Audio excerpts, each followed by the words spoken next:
Welcome to the Mom Cube podcast, where faith meets motherhood. I'm Candace Nasser, your host. Family is one of life's greatest gifts, but it can also be where conflict hits the hardest. That's why I'm so excited about today's guest, Bill High. He's the co-founder of Legacy Stone and a leader in helping families move beyond money and inheritance to a legacy rooted in faith, generosity, and unity. This conversation is full of hope and practical wisdom on how to build families that honor God. Let's dive in. Well, Bill, welcome to the Mom Cube podcast. I'm really looking forward to our conversation today. You have so much wisdom to share with our listeners. Let's just dive in. So you began your career as a lawyer, but God led you into legacy and generosity ministry. What was the turning point for you? I practiced law for 12 years, big law firm, but had always felt that my call was to be part of tending the flock of God, that 1 Peter 5:2-3 verse. And the long story short, I was volunteering in urban ministry, and the guys came to me and said, you got to figure out a way to raise money. So we went off and we started a Christian foundation. I left the law firm to go move into that world, did that for about 20 years and saw about $6 billion come into the foundation. So it was a great run. But as I was doing that work, I started having families come to me that said, look, we've got the generosity thing figured out, but we need help with our family. And I'm like, wow, okay. And what they said to me, they says like, we don't want a lawyer. We don't want an accountant. This is not financial planning. We need help making our family successful. And so that was really this journey into what we call legacy planning. Wow. Okay. So I love that. And how did your own family background shape your theology of legacy? So I grew up in a very rough family background. My dad was the oldest of 8, lived in a 3-room log cabin in the hills of the Missouri Ozarks. So it wasn't the best family background by any means. He went over to Japan, joined the army, met my mom, and brought her back, had 6 kids. She came from a nominal Buddhist background. We had virtually I had no idea there was even such a thing as the church or a Bible. And then we ultimately ended up living in a small town outside of Kansas City, 100 people, and somebody had planted a church. And ultimately what happened is our neighbors two doors down brought us a children's Bible storybook. And that's really what led me to faith.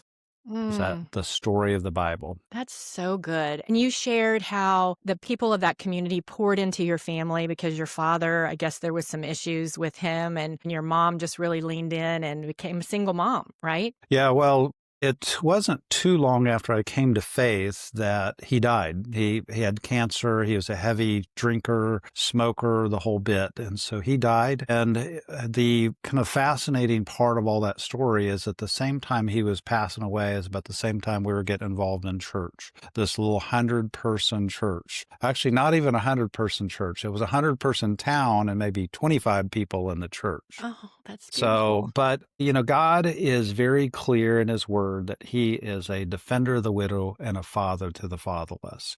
And that's really what became true for me. Over time, I just saw that God brought different father figures into my life. And the other part of the story that you were asking about, the passion that developed for me, is that after my dad died, I was in 7th grade language arts class. My teacher was Mrs. Hoppy, and she gave us the assignment of keeping a journal for 30 days. Well, I kept that journal and I kept on going. So I've been journaling for about 50 years now. And in one of my earliest journals, I remember writing an entry that said, God, I'd really love to have a great family. I've got a passion for family, and that's what I want to do.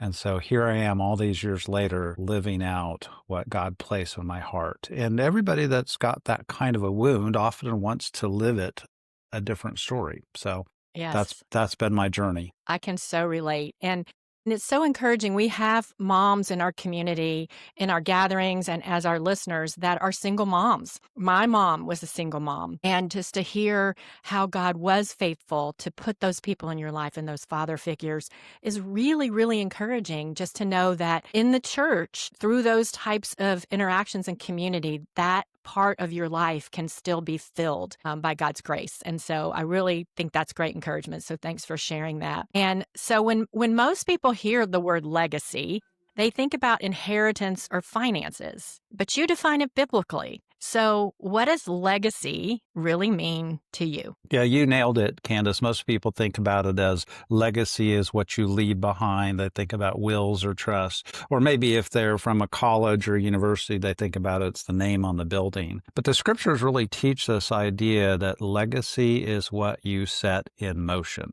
And that's really the definition that we use, because 2 Corinthians 5:10 says that we will all stand before the judgment seat of Christ and be held accountable for our deeds in the body, whether good or bad. So all of us look forward to that day in heaven where we'll stand at the throne and we'll get to see people, friends, family, loved ones, perhaps missionaries that we invested in, the fruits of our labor. That's legacy. That's what we're setting in motion so we can see what we put our hands to. It's really interesting. About a year or two ago, my husband and I finally bit the bullet and did some really professional legacy planning in terms of will and estate and that sort of thing. And it's not like we have a bunch of money, but you just have that's something you have to do when you reach our age. And the people who were doing it, they're non-believers of a law firm. And they couldn't get over, they kept asking us, "You're leaving everything to all 3 of your kids? Like, you're not going to cut one out or something like that?" And we were just like, "No, all our children are equal and we love them all." But I just think it's not, I mean, they were really surprised by that because that's the world, right? Well, I don't know if you've heard the statistic. It is something like 25% or more of kids who are alienated from parents today. It's one of the really shocking statistics that's out there. And a lot of that really has to do, Candace, with what I would say is an improper family worldview. The Western world view of family is that we raise our kids, we kind of keep them together in the nest, and then we raise them up and then we kick them out. So I say it's the up and out theory, that you raise them up and kick them out so you can go retire and play golf. But it's really this idea that we're raising our kids to independence, as opposed to the Bible is written from a collectivist worldview. I'm not sure if you've heard that terminology, but it's the idea that when the Bible is written, it's really written for a family, it's written for a tribe, it's written for a nation. And it's written to a group of people. And so when the Middle Eastern people, the people from Israel, read the Bible, they read it as a group, not just to me. And so the idea is that we are raised to be part of a team. We're raised to be part of a family. And that team idea means that even when my kids get to adulthood, they're still part of the team. How can the family advance as opposed to just me? It's a very different kind of mindset. There's some really great writing about this history of family, the sociology of family, but that worldview makes a big difference. Is that I'm raising a group of individuals, or am I raising a team? It's interesting you say that because that is the philosophy that my husband and I had raising our 3 kids, was that we were a team and that we would always have each other. We helped our children understand that you're the most important relationship each other is going to have in life. And we see that play out today. I mean, all of them are adults. One of them's married, has a child, and they're all still really close. Matter of fact, my youngest was visiting my daughter in New York last night and on the way to a business trip. So I think you're exactly right. I've seen it in my own life. I've seen it in those families that I actually patterned raising my children after, the strong Christian families that did that. And so I think that it's a perfect segue into talking about your family conflict curriculum, because that is obviously what happens. I mean, in a family, we're going to have conflict. In today's world, so many people are taught, well, it's just toxic. And if you don't have to, and the kids today, I was a teacher in high school and they didn't know how to resolve conflict because everything was done on a keyboard, right? And so in person, it was just a whole lot different. So let's talk about that. Why is conflict such a threat to families, especially leaving a godly legacy? Yeah, so if you're talking about first this idea of families a team, it's a lot easier to be an individual, right? You can stand on your own. But if you're going to be a team, So if you got the camera, people can see this. We got these fingers that are touching each other and there's friction. And so it's just, if you're going to live in community, you're going to have friction. It's Mm, just the nature. We're all fallen individuals. And so the biggest fundamental problem that people have is that when they hear that word conflict, they think, man, I've got to run from it, because they view the conflict as something very negative. But what we start the curriculum out is we really ask the question, what's the purpose of conflict? Why does God actually give us conflict? And throughout the scriptures, you see ongoing conflict ultimately that can only be resolved in Christ. And mm, that's what we really say, is that when we handle conflict well, when we model biblical conflict resolution, in particular, we model the gospel. And that's the power of it, is that when you as a family really model good conflict resolution, you're reflecting the gospel. And then what happens is people look at you and say, Candace, wow, your family's so weird. And you do these things so differently, and you ask for forgiveness, and you didn't just sweep it under the rug. And so that's the first big fundamental point, is to mhm. recognize the power and the virtue of conflict. God gives it to us as a way to point people to himself. And to refine us, obviously, right? I mean, it's that whole sandpaper concept of when you're in a marriage, or even kids in with each other, kids with parents, there's going to be conflict. And I came from a home where conflict was overdone. So, didn't necessarily want to follow that, but we don't want to bury it under the rug either, because when we have those feelings and we bury them, that's when we really can get into trouble too. So, what are some biblical principles families can use to navigate conflict well? So one of the first things that we talk about is that it's just good to identify what your conflict styles are. And in the business world, you actually, they will name conflict styles, but they're also reflected in the scriptures. So the number one conflict style that you've referenced is avoidance. Mm-hmm. And who's the king of conflict avoidance in the scriptures? It's actually King David, because you see that with his sons, in Uh, particular, that he just didn't do anything. They're trying to steal the kingdom from him. They're having disputes, and he just does not do anything. Good And point. avoidance ultimately threatens his entire kingdom, because eventually there will be an eruptions.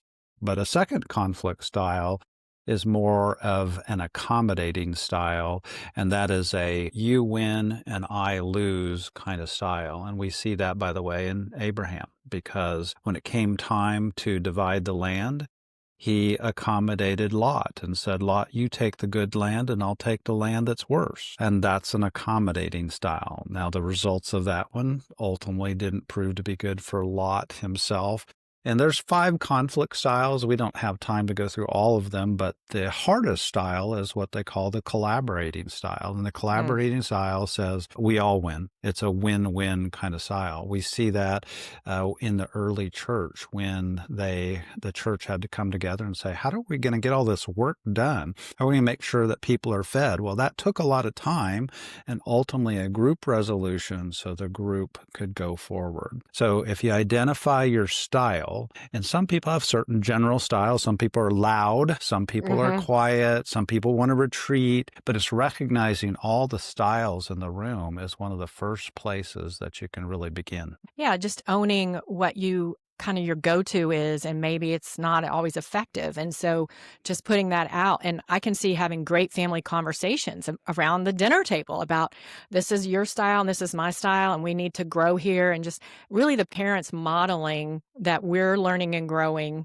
and we want you to learn and grow. I think that would be huge. So I'm Yeah, sure and you would agree. you referenced one of the actually really powerful things is, we say that the most powerful thing that a family can do, if you want to ensure generational success. So you've got grandkids now, but Hmm. if you're thinking, hey, great grandkids, if I want them to continue on with the same set of values that reflects the person and the character of Christ, one of the most powerful things that you can do is have a regular family meeting. And that regular family meeting reflects the idea of Sabbath. Let's pull back, let's remember, reflect on what God has done for us. But Mm, as part of that family meeting agenda, let's also put on their conflict. let's put on, are there issues that we need to talk about? Did I stub my toe? Did I say something that hurt somebody? Or are there things that we're just confused about? That's actually one of the things that I see as one of the biggest things that I do in the work with families is sometimes there's just confusion. We just didn't talk about it.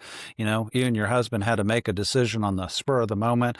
Or maybe in the past, you had to make a decision about schooling or which church you were going to, and it just never got talked about. And so sometimes just to put it back on the table and say, hey, by the way, anybody got any questions about that? Let's just talk about why we did this. And it's just really healing to be able to do that. I've just seen it as one of the most effective things in working inside of families. I mean, it's just communication in a lot of ways, right? Just learning to communicate in a godly way and allowing Christ to be the example of that. So you started sharing some practical tools like the family meeting. Are there other tools in your curriculum that families could start practicing today? Oh, yeah. One of the simple ones is to develop a conflict code, or we say it's the code of conduct. And if you think about it, it's this idea of what are the rules of behavior that your family will have around particular pieces of conflict. So typically we see families have 5 to 12 rules that reflect the scriptures. So it would be sometimes it's the idea, hey, we're going to go have a courageous conversation. We're committed to that idea. It's the idea that if there's an offense, we're going to go. We're not going to let the sun go down on our anger. We're not going to gossip. It's the commitment to communicate. For your benefit, by the way, my wife and I, we put all this together. This is our family vision, mission, and values. Yes. And our very short, we have a shortened version of the code of conduct that we started our marriage with. So we had 3 rules, and the idea was, hey, we're going to communicate, we're going to deal with the hurts, and we're committed to restoration. So that meant at times, sometimes she would bring it up to me, hey, you committed to these things. But we'll often, by the way, have families develop those 5 to 12 rules, and they'll sign it. They'll sign it and say, I'm committed to this, and this is how I'm going to live. But this is the conflict code gives you then the second step, which is the idea of, do you have a common process of restoration? So the code is one thing, but the second step of it then is having everybody have a defined process. And what I mean by that is that most conflict, I would say, is spontaneous. It's you say something and I get mad and say, oh, boy, I don't like that. And then you say, well, you're a dummy. And I'm like, no, you're a bigger dummy. And it just goes back and forth. And what we want to do is we actually want to turn those apparently spontaneous conversations or conflicts into planned conflict. The planned conflict is actually the process. And so typically one of the first things we say that's really helpful for a process is to have a trigger question. And I don't know if you've used this before, Candace, or not, but the idea of a trigger question is simply that I may start off the conversation by saying, Candace, do you have time to talk? And just that little question, the emphasis on, do you have time to talk, now means that okay, this is going to be a conflict conversation. And when you have the trigger question, what it does is it transforms your role from being a competitor or somebody that's going to listen to respond to listening to understand. So that frames the conversation and means that you're going to ask more questions than you are in responding. Does that make sense so far? Yes, it does. I think listening to understand is huge. And something that I've learned even this late in the game is that sometimes I respond all the way to anger when it's really another emotion that's buried underneath that. And so learning to stop and not do that, but to get to that point where I can say, do you have time to talk? Can I share how that made me feel? Something like that. I can see that being really beneficial. Yeah, and just how you did it that way, where you say, hey, do you have time to talk? And I'd like to explain how I feel. When you do that, that means there's a 3 clarifying questions. As I'm asking you, I was like, okay, Candace, why don't you talk? Then the second step oftentimes is to mirror back what you just said. So if you said, hey, you really hurt my feelings when you said X, if I mirror back and said, so I hurt your feelings when I said X, And then the clarifying question is, did I get that right? Mm-hmm. And I don't know if you've heard the statistic, but if I mirror back part of that conversation, it increases comprehension by 80 some percent. It's Hmm. an incredible amount because now you know that I'm actually listening to you. And then when I ask that clarifying question, did I get that right? You could say, yes, you got it right. So now sometimes, I've done this enough that sometimes somebody says, no, you did not get that right. Now that might not be with that same humorous tone, but then they can repeat it. It's like, okay, so what you're saying is, now what you got to be careful is you don't want to interpret. You want to mirror. And there's a big Right. difference. You know how that is. So it's like, Yes. so what I hear you saying is versus you said, did I get that right? And then the next question is there more? Is there more that you'd like to say? Mm. And that allows me to get to that whole place where he says, yeah, you just stepped on my emotions in a big way. And it made me angry because it hurt me deeply. Then, once you do that, you can actually move to restoration. Yep. Candace, I'm sorry that I said X. Will you forgive me? Yep. Beautiful. That's exactly right. I love it. Something you mentioned earlier, I love so much is the mission, vision, and values. I'm a master's in business. And so a lot of what, even in our curriculum, we talk about families developing those because it gives you a framework to work within. So if you start with those, just like a business, and and it doesn't mean they might not change over time, right? But even when you have little kids, you can have those to frame everything that you're doing in your family, the decisions you make, and the conflict. And then you have these types of tools, and I can just see so much healthy team playing going on, which is what we're after, right? No question. And because you have so many moms and certainly single moms, just the idea of that practice of writing this down and displaying this in the home is a Deuteronomy 6 kind of principle. The idea is let these things be on your heart, talk about them when you're walking by the way, lying down, rising up, etc., and then post them on the door plates of your home. Yes. We've seen young families, even single moms, they get the vision, mission, values written down. They get a code of conduct written down. And then when something comes up, they can point, whether it's at the dinner table or on the wall, and they can say, I don't really think that's living out our values. Can we talk about that? And it's So powerful. good. Yeah. So powerful. So powerful. Okay. Great stuff. I want to talk a little bit. You mentioned the theology of place, this idea that we are meant to belong and be rooted. And I think you kind of alluded to that, but let's clarify, how does being connected to community strengthen our family's faith and legacy? Yeah, there's a really some great discussions around this idea of the theology of place. And it's really this idea of belonging and becoming. And if you go all the way back to Abraham, you go back to this idea that God was going to give Abraham land, a place, people, community, and then as a result, blessing.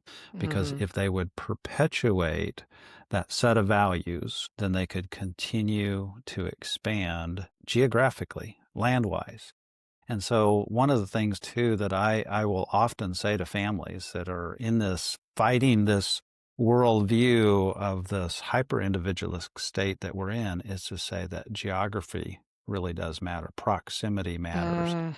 It's so important to be together. Now, if you have a kid who is called to the mission field, go for it. You got to obey God's call. Or if you have a kid who's called to be a NASA space engineer, well, maybe he should be in Huntsville, Alabama, or in Florida, Cape Canaveral, those kind of places. But it's powerful when families stick together because they can work together as a team to continue to advance God's kingdom together. Absolutely. I mean, my son and his wife and daughter live here locally, and I see them fairly often. And she's a very tiny baby, but I can already see that bonding that takes place from just that, that continual interaction. I can see how important that's going to be. And I did not have that, and my kids did not have that. We lived far from their grandparents, and they didn't have those kinds of relationships. And I think that's a big issue in our society today. This hyper-individualistic culture tends to say, spread your wings and fly. Just go wherever, follow your dreams, follow your heart. And the actual proverb says that you should give your children roots and wings. They need to always have this sense of place and belonging. There's a teacher, Brad Gray, he says geography holds the memory. And the idea there is that some of the most critical moments in your life have been tied to a place, whether it's the time you got married, a moment of loss, being at a funeral, some of those kind of things. But it's that idea. And so when we recognize that there's value in place and being together, we stick together a little better. I love that. I think that's really beautiful. And I mean, we find one of our big things is we talk about the statistics of moms today being overwhelmed and not feeling supported. And I mean, they're really dramatic. 44% feel overwhelmed. 63% don't feel deeply cared for. And I do think that is a big part of it, is just it's a lie, right? That if you go out and you make your way, you're going to be happy. But then it doesn't pay off, because like you're saying, scripture is, I love that. It's more communal and family, that whole concept. You're talking about the geography. So thanks for sharing that. So can you share a story of a family who found restoration through biblical conflict resolution or through rerouting themselves in Christ's vision for legacy? Yeah. So one of my favorite stories, actually, it's a young family who, when they first came and started, we have this courses available as small group material. And so they're actually part of our beta group. And at the time they joined our beta group, they weren't actually even engaged. But during the course of the small group, they got engaged, and then ultimately they got married. They're now expecting their first child. And so they did. They completed their family vision, mission, and values and a code of conduct. And they have a conflict restoration policy. And so now they'll tell us, they're great examples. There are times when they're like, hey, how are we doing living out that value of generosity? That's not being too generous. And they make decisions based upon it. And so just by having the rules of the game written and put on the wall of their home in a couple different places, it gives them that place in their family meeting where they can say, how are we doing?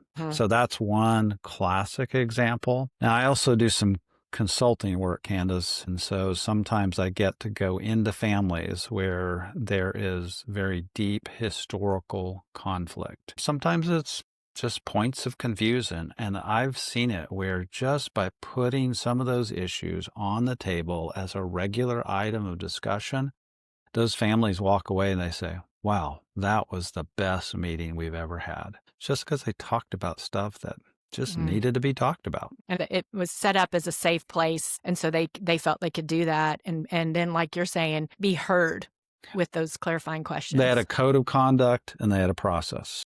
And so they knew that they were going into a conflict conversation. Everybody got to say their piece. Now, it's always good because by having that code, that you'll be able to recognize, hey, if somebody's being quiet, we need to make sure, we need to ask them that question. Is there anything more? Is there anything more? And then, hey, are we finished with that conversation? Are we done? Is anybody else like to say anything else? Yeah. You know, we talk all the time in our Mom Q curriculum and in other areas where we're trying to minister to families about being intentional. And that's really what this is. It's an intentional process. Everything you're talking about is an intentional process to be a family that honors Christ and really grows the kingdom of God, ultimately. That's it. Well, actually, next week, we're getting ready to film our next small group curriculum, and it's all about building family culture. And we say that you need to have a culture roadmap, or the rhythms of family, and that those rhythms are daily, weekly, monthly, seasonally. And if you have that roadmap, it just gives you the intentionality around family that creates some of that culture. One of the things that we were very committed to, for instance, is the idea of family vacation. Yeah, we've been going to the same place for 36 years. Same routine, rhythm, and now my grandkids are going. And so they're doing some of the same hikes, some of the same places. And by the time, we're gone, and they'll have been going to the same place for 70 plus years. That's so great. I just love that. I can't even imagine. I hope that my grandkids will do that as well. Some of the things that we're starting. So, What encouragement, as we close, what encouragement would you give to the mom who feels caught in the middle between kids, extended family, even in-laws? There can be a lot of conflict there too, and sometimes that's a harder situation to resolve. So what would you say to that mom? Yeah, the first thing that we typically say is um, three phrases. And the three phrases first is to say, it's okay. It's all right. Even if it's messy and all that kind of stuff, just say, it's okay. This is what I have. That's the it's okay phrase. And then to say, I don't fully understand it. I don't Hmm. know all the things that are going on. I don't know the things that are going on with that family or the past family history, all the things that have brought us here today. And then the last phrase is to say, but I still believe. I believe that God's going to do something good here. And then take and operate under the permission that you have available to you. And that's usually with your own spouse and your kids, and set the trajectory in your own family, because it's in setting that trajectory in your own family that you create the attractiveness, that sweet aroma of Christ that causes others to say, hey, what's so different about you? And then as you set that trajectory, just understand that sometimes the way God works is it may take 20, 30 years or Hmm. more.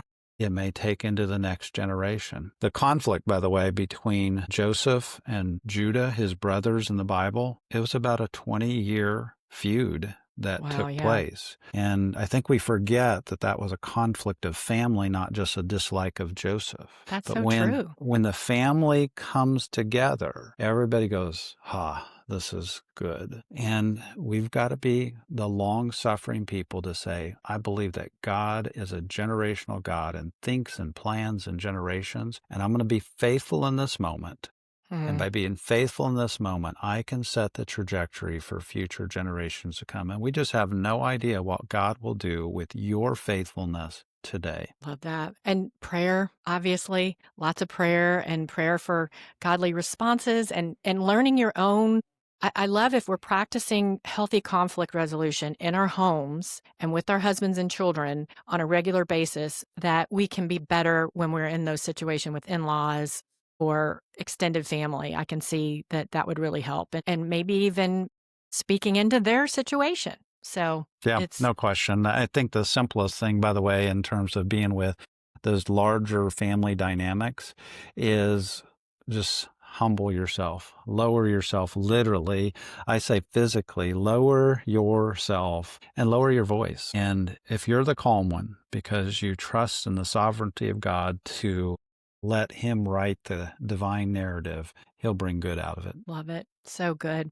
Well, this has been a great conversation, Bill, and I've taken some stuff out of it, and I'm sure our listeners have as well. I know we're going to put all of your materials in our show notes for those who want to find out more about your. I know you have Legacy Stone, and then you have the family conflict curriculum for small groups and for churches. So we'll put all that in our notes. Is there anything else that you would like to share with our listeners as we close? Yeah, thank you. We have a new book coming out with David Green, the founder of Hobby Lobby. It releases on October 14th, and it has some of these principles. It's called The Legacy Life, Leading Your Family to Make a Difference for Eternity. So that's a fun one that's coming out, I think, be extremely helpful for your listeners as they think about this big idea.